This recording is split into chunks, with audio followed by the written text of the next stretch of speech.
আবার নতুন করে শুভ উদ্বোধন হলো আমাদের জগন্নাথ ধাম মন্দির। এই মন্দিরটি কোথায় আপনি জানলে অবশ্যই আসতে ইচ্ছা করবে এই মন্দিরটিকে।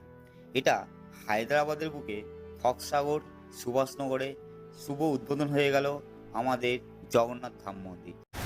আপনি যদি হায়দ্রাবাদ ঘুরতে আসেন তাহলে বলবো এই জগন্নাথ টেম্পল থেকে একটু ঘুরে যাবেন, কারণ এই ফক্সাগরের পাশে সুন্দরভাবে তৈরি করা আছে জগন্নাথ দেবের মন্দির। মন্দিরের ভেতরে ঢোকার সাথে সাথে আপনি দর্শন করতে পারবেন এই রকম দৃশ্যকে, যেটা আমরা জগন্নাথ দেবের রথ, যাকে আমরা নন্দীঘোষ বলে থাকি। রাস্তা দিয়ে যদি পুরো মন্দিরটাকে আপনাকে দর্শন করায় তাহলে ওপর অংশে এইরকম ডিজাইন কিন্তু আপনি দেখতে পাবেন। আর এখানে কিন্তু অলরেডি সাইনবোর্ডে লেখা রয়েছে জগন্নাথ টেম্পল ফক্সাগর সুভাষনগর। এই অ্যাড্রেসটা আমার ডেসক্রিপশানে অলরেডি গুগল ম্যাপে পেয়ে যাবেন। মন্দিরের ভিতরে ঢোকার সাথে সাথে মন্দিরের ওপরের দিকে যদি আপনি তাকান তাহলে এই রকম সুন্দর সুন্দর দেবদেবীকে আপনি দর্শন করতে পারবেন। আর চারিদিকে খুব সুন্দরভাবে নকশা তৈরি করা হয়েছে এই মন্দিরে।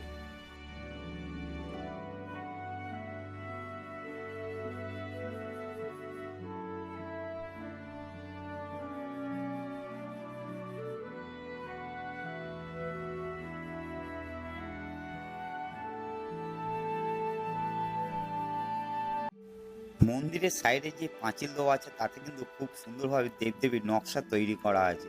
আর এই পাশেই একটা ছোট্ট একটা মন্দিরে মাতাকে আপনাকে আমি দর্শন করাবো। আর এই মাতার যদি নাম জেনে থাকেন অবশ্যই কমেন্ট বক্সে কমেন্ট করে যাবেন এই মার নামটা।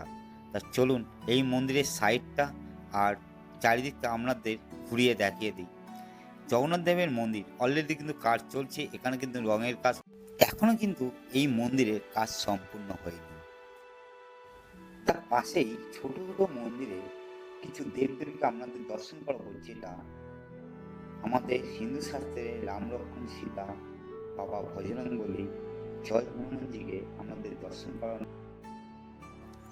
প্রত্যেকটা মন্দিরে বাবা ভোলেনাথকে রাখা হয়। এখানেও কিন্তু বাবা ভোলেনাথের শিবলিঙ্গকে আপনারা দর্শন করুন।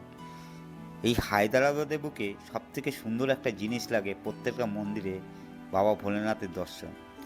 এই মন্দিরের একদম ওপর অংশে শ্রী বিষ্ণু আর লক্ষ্মীকে আপনারা দর্শন করতে পারবেন। আর তার ঠিক নিচে আমাদের রয়েছে বাবা জগন্নাথ দেব।